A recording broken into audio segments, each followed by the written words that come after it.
Hello everyone, you're watching PokerNews.com and welcome back to our coverage of the PokerStars Championship Bahamas. I am with Nadya Magnus, a face that you should be familiar with. We see you, from time to time. It seems like you're always grinding these circuit events, always cashing, getting around, but this is a really exciting time. Of course, there's hardly any players left, but let's just skip over today for right now. We can pop back in if we need to.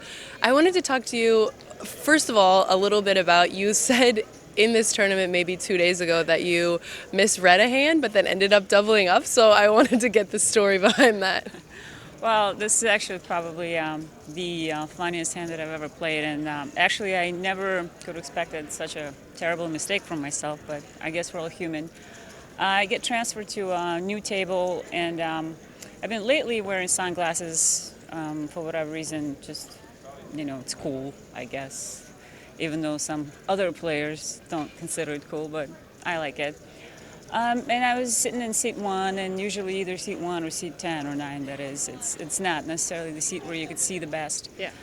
And, the table's pretty active, but I figured, I'm going to try to move my button to under the gun and see if I can get away with that, considering that player in big blind was pretty short and he'd give up, his hand real easily. And, I look down and I see 8, 9 of spades. And I'm like, oh, this is like a, awesome hand to try to steal with. So I make my standard raise, and player next to me, big stack, aggressive, very good player. Don't know his name, but it was obvious he was a very good player. He 3-bets me, which I expected that to happen as well. Everybody folds, and I'm faced with decision what to do. Since I have 8, 9 spades suited connector, it's a very good hand to play against a 3-bet range, because you can flop all kinds of interesting stuff. And I was getting good odds, 2.5 to 1. I called, and the flop came deuce, 6, 8, 6 and 8, bane of spades. And I'm like, shit. What do I have? Wait, is there 2 now? I'm like, But, I didn't lose my composure. I'm like, I'm not going to look down at my hand. And I check, expecting a standard C-bet from the original raiser. So he does. And I'm like, well, I can't really, fold my top pair. I'm going to call, and then I'm going to check what in the world do I actually have. So I ended up calling and looked down, and I have 8 of diamonds, 9 of spades. I'm like, ew. So no flush draw for me. But luckily, the turn brings a 9.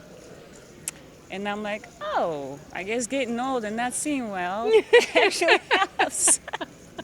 I check, he shoves. He overbets the pot, he shoves for whatever he had. Obviously, he had me covered, and I'm like, What are you okay. putting him on at this point? I thought overpair. And I'm like, all right, that's fine. That's exactly what Let's he's go. representing, and fine, let's go. I called, and he had ace-king, drawing dead. So, Up 175K, Yeah. ship it to mama. and that's how you go deep in tournaments. Tips and tricks from Miss Nadia. Well, I mean, I know though, actually, you did just, I think it was 8th you had in the WPT 5 Diamond just a few weeks ago. Yeah, so I actually feel pretty good now that we did redraw, and Cliff Chaucer again is at my table. I'm like, oh.